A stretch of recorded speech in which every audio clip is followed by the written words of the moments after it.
जय हिंद फ्रेंड। आज के इस वीडियो में हम लोग बात करने वाले हैं फोटोसिंथेसिस यानी प्रकाश संश्लेषण की।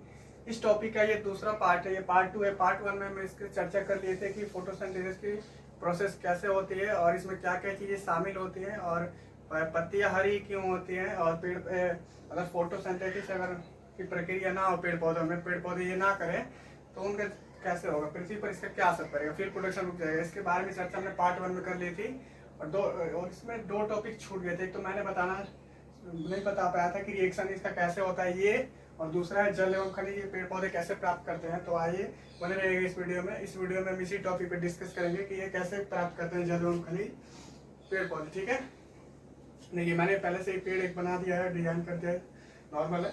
देखिए यहाँ पे एक उत्तक है, पेड़ के अंदर एक उत्तक है जिसका नाम है जाइलम। जाइलम को हिंदी में दारू कहते हैं। ठीक है, जाइलम को हिंदी में दारू कहते हैं। देखिए ये पेड़ का नीचे से रूट निकला है, ऐसे ब्लैक कलर में जो है ना, ऐसे रूट निकला है, और रूट के साइड में भी आप देख रहे होंगे कि यहाँ पे भी एक ऐसे हेयर टाइप का इनका निकला है, रूट्स का हेयर। इसे रूट शेयर कहते हैं, मूल रोम, हिंदी में मूल रोम कहते हैं, रूट शेयर। ये जो निकला है इसको रूट, और जो इसके साइड से निकले हैं इसको रूट हेयर्स कहते हैं। ये क्या करते हैं, जो वाटर एंड मिनरल है नीचे जमीन के अंदर, ये ऑस्मोसिस मेथड के द्वारा, ये जाइलम जो होता है ना, ऑस्मोसिस मेथड के द्वारा ऊपर खींचता है जल और खनिज को, और पूरे पेड़ पौधों को जहां जहां जरूरत है पूरा इसको पहुंचा देता है। ठीक है, जैसे पत्ती है तो पत्ती तक पहुंचा देगा, फूल तक पहुंचा देगा, फल तक पहुंचा देगा। मतलब वाटर एंड मिनरल को जाइलम खींच के ऑस्मोसिस मेथड के द्वारा पहुंचाता है चारों तरफ। दूसरा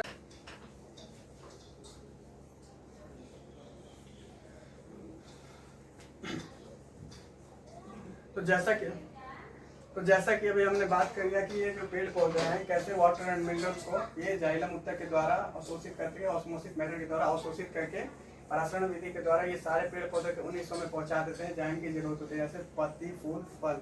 ऐसे ही जाइलम उत्तक वाटर एंड मिनरल को ऑस्मोसिस मेथड के द्वारा खींच के पूरा पहुंचा देता है, जिससे पेड़ पौधों को वाटर एंड मिनरल की प्राप्ति होती है। ठीक है, और इसका रिएक्शन प्रोसेस अभी देख लेते हैं, कैसे ये कार्बन डाइऑक्साइड लेते हैं और वाटर एंड मिनरल लेके कैसे ये ग्लूकोज बना देते हैं, यानी 6H2O6 इनका भोजन होता है। इसकी चर्चा पहले वीडियो में की थी। अब इसमें रिएक्शन देखेंगे कि कैसे आखिर बनता है। और ये तो अवशिष्ट पदार्थ, ये तो 6H2 जो है ना जल, इस क्या करेंगे पेड़ पौधे वाष्पोत्सर्जन के द्वारा वाष्पीकृत कर देंगे, वाष्प के रूप में उड़ा देंगे, और ये ऑक्सीजन तो हमको दोस्त के रूप में मिल जाएगा। अब देखिए कैसे बनाते हैं इसको, समझिए यहाँ पे। देखिए कार्बन डाइऑक्साइड के कितने अणु है, 6। यहाँ पे कार्बन डाइऑक्साइड के हम 6 अणु लिख दें।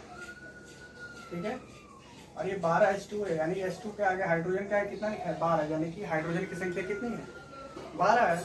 और ऑक्सीजन के आगे कितना लिखा है, 12, तो यानी कि ऑक्सीजन के अणु भी कितना है, 12 है। ठीक है, तो इन दोनों को हम यहाँ पे अलग कर देंगे, 12H2 को। तो देखिए 12H2 यहाँ पे लिख दिए, हाइड्रोजन के अणु अलग कर दिए हमने, और हमने ऑक्सीजन के अणु भी अलग कर दिए। ऑक्सीजन का कितना है, 6 में 2 से गुणा करेंगे, अगर निकालना रहेगा तो ऑक्सीजन का 6 में 2 से गुणा करेंगे तो कितना आएगा, 12 आएगा ना।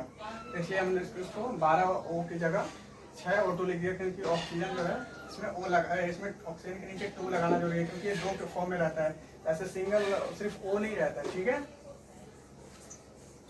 तो ये ऐसे हो गया। अब देखिए ये कार्बन डाइऑक्साइड को ज्यों करते हैं वैसे उतारेंगे, और ये जो 12H2 है, हाइड्रोजन के जो 12 अणु है, ये 6 में बढ़ जाएंगे। ठीक है, तो इसको 6 में बांट देते हैं, 6H2 इधर हो गया और 6H2 इधर हो गया। ठीक है, 6 दोनों मिलकर 12 थे, तो इसको 12 में से 6 में बांट दिए, 2 में कर दिए। और ये 6O2 है, इसको ज्यों का तो ऐसे ही लिख देंगे डायरेक्ट, इसको उतार देंगे। ठीक है, अब देखिए आगे क्या होता है। ये जो कार्बन डाइऑक्साइड के 6 अणु हैं और ये है, ये आपस में अब मिलकर यहाँ पे ना यही बनाएंगे ग्लूकोज। कैसे ग्लूकोज बनाने के लिए क्या चाहिए, C6H12O6 चाहिए ना। देखिए यहाँ पे कार्बन के आगे कितना लिखा है, कार्बन के आगे कितना लिखा है, 6। कार्बन के आगे कितना लिखा है, 6। तो यहाँ पे देखिए, यहाँ पे 6 कार्बन। ठीक है, और H12 हम लोग को बनाना है, H12 में कितना है, देखिए यहाँ पे हाइड्रोजन कितने अणु है, 12। 6 में 2 से गुणा करेंगे कितना होगा, 12। तो हाइड्रोजन के कितने अणु, 12 अणु। तो यहाँ पे हाइड्रोजन के 12 अणु यानी 12 एटम थे, तो H12 हो गया। अब देखिए फिर आगे क्या बचा, O6। ऑक्सीजन के आगे कितने हैं, 6 यहाँ पे और 2 यहाँ पे, तो ऑक्सीजन का टोटल अणु कितना है, 12। ऑक्सीजन का यहाँ पे टोटल अणु कितना है, देखिए यहाँ पे कितना लिखा है ऑक्सीजन का, 2, और यहाँ पे 6। यहाँ पे 6 लिखा है, यहाँ पे 2 लिखा है। 6 में 2 से गुणा करेंगे तो 12 आएगा। तो ऑक्सीजन के टोटल अणु कितने हैं, 12। लेकिन हमें जरूरत कितनी की है, 6 की है। तो हम यहाँ पे सिर्फ 6 लिखेंगे O6, ठीक है। और बच अब फिर 6 बच गया ना, तो यहाँ पे भी इसको एक्स्ट्रा में बच गया, तो यहाँ पे लिख देते हैं 3O2। 3O2 का मतलब क्या हुआ, ये जो 3O2 कहाँ से आया, ये जो 6 बचा था, 6 ऑक्सीजन बचे थे, छः ऑक्सीजन बचे थे ना अणु के, तो यहाँ पे भी हमने वही लिख दिया है 3O2, यानी जो बचा था वही लिख दिया है, कुछ नया नहीं है। और बाकी ये जो है इसको ज्यों करते हैं वैसे उतार देंगे, 6H2 + 6O2, ठीक है। अब देखिए तो ग्लूकोज तो हमारा बन गया है C6H12O6, ठीक है। अब ये तो ग्लूकोज बन गया है। अब देखिए ये जो 6O2 है ना, इसको इधर लेके आ जाता है 6O2, ठीक है। अब यहाँ पे देखिए, यहाँ पे हाइड्रोजन के कितने अणु है, हाइड्रोजन के अणु 12 है, यानी कि 6H2 हमने ऐसे ही डायरेक्ट लिख दिया, ठीक है। अब देखिए यहाँ पे ऑक्सीजन के कितना है, ऑक्सीजन के अणु यहाँ पे कितना है, 3 दूना 6, यानी कि ऑक्सीजन के अणु कितना है 6। ऑक्सीजन के अणु 6 है, तो यहाँ पे डायरेक्ट हम ऑक्सीजन सिर्फ O लिख देंगे ना, तो ऑक्सीजन के हमारे अणु आगे सामने आ जाएंगे। अब यहाँ पे हमने 2 लिखने की जरूरत नहीं है, क्योंकि अगर यहाँ पे हमने 2 ऐसे लिख दिया ना, तो 6 दूना 12 अणु हो जाएंगे ऑक्सीजन के, जो कि यहाँ पे जरूरत नहीं है, क्योंकि 6 तो यहाँ पहले से ही खत्म हो गया था, इसलिए यहाँ पे 6 बचा है ना, तो इसलिए सिर्फ ऑक्सीजन के आगे यहाँ पे 6 लिख देंगे, बस हो गया हमारा ये तैयार। यही पेड़ पौधे रिएक्शन के द्वारा सनलाइट की उपस्थिति में यही बनाते हैं ग्लूकोज, और ये मेन प्रोडक्ट। ये वाष्पोत्सर्जन के द्वारा जो जल है वो वाष्पित होकर उड़ जाता है, ठीक है। तो समझ में आया रिएक्शन, तो सारा मैंने समझा दिया रिएक्शन। अब इसके कुछ अलग टॉपिक के बाद में बात कर लें कि अगर मान के चलिए कि ये क्या कहते हैं, हाँ, कि पेड़ पौधों की आपने देखा होगा कि रेगिस्तान में जो पेड़ पौधे होते हैं उन पे कांटे होती है ना, पेड़ पौधे की पत्तियों के ऊपर कांटे उग जाते हैं। तो क्यों पेड़ पौधे के ऊपर कांटे इसलिए उग जाते हैं ना, कि वो जहाँ रहते हैं रेगिस्तान में पूरा वहाँ पे धूप है, जब धूप पूरा ज्यादा रहेगा, पूरा गर्मी रहेगा, तो सनलाइट जो है वो सोखेगा ना, वाष्पोत्सर्जन की प्रक्रिया उसमें तेज हो जाएगी, जो ज्यादा से ज्यादा उसको वाष्पीकृत कर देगा, मतलब जल एवं खनिज को वाष्पित कर देगा सनलाइट, ठीक है। तो इसी को ऐसा ना होने के लिए पौधे क्या करते हैं ना, कि पेड़ पौधे पे ना पत्तियों पे ऐसे कांटे उगा देते हैं।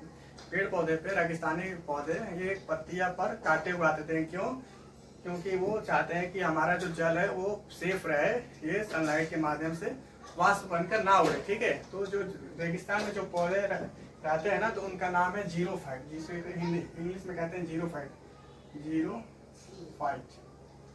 इसको हिंदी में मरुदभीद कहते हैं, क्या कहते हैं, मरुदभीद कहते हैं हिंदी में, और इसको इंग्लिश में कहते हैं जीरोफाइट, यानी रेगिस्तान में उगने वाले पौधे को जीरोफाइट कहते हैं, जो पत्तियों पर कांटे उगाते थे। क्यों, क्योंकि वाष्पीकरण की प्रक्रिया, ये जो वाष्पीकरण हो रहा है वो कम मात्रा में हो, ठीक है, या ना हो। तो ये हो गया जीरोफाइट। और एक देखो, अगर हम कैसे पता चलेगा कि हमके कि पेड़ पौधों की ये इनमें वृद्धि हो रही है, तो पेड़ पौधे में वृद्धि को ना एक यंत्र होता है, ऑक्सेनोमीटर नाम है उसका, यहाँ पे लिख देता हूँ, ये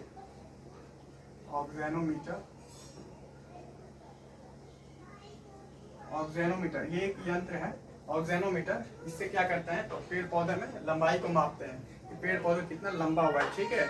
और एक है यंत्र है क्रेस्कोग्राफर,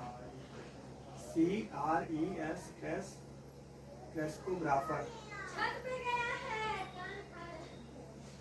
एक यंत्र है क्रेस्कोग्राफर। ये क्रेस्कोग्राफर क्या करता है, पेड़ पौधों में वृद्धि को मापता है। जैसे देखना होगा कि पेड़ पौधे पहले इतने हैं, ये कितना इसमें वृद्धि हुआ है, पेड़ पौधों में कितना वृद्धि होता है, उस यंत्र उसको नापने के लिए कौन सा यंत्र का यूज होता है, तो क्रेस्कोग्राफर। और पेड़ पौधों में लंबाई के मात्रा को नापने के लिए, इसमें पेड़ पौधों की लंबाई में कितनी वृद्धि हो रही है उसको नापने के लिए ऑक्सेनोमीटर यंत्र का प्रयोग होता है। और रेगिस्तान में रहने वाले पौधों को हम जीरोफाइट कहते हैं, ठीक है।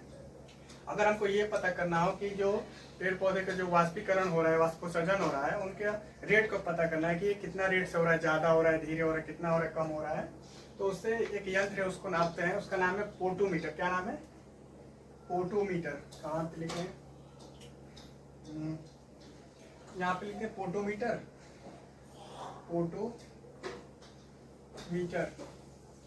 पोटोमीटर से क्या करते हैं, ये पोटोमीटर एक ऐसा यंत्र है जो कि यह बताता है कि यह किसी पेड़ या किसी पौधे में वाष्पोत्सर्जन की रेट क्या है, ठीक है। फोटोमीटर हो गया 0.5 ऑक्सीनोमीटर से, और ये क्रेस्कोग्राफर में वृद्धि नापते हैं, और ये ऑक्सीनोमीटर से हम लंबाई को नापते हैं पेड़ पौधों में।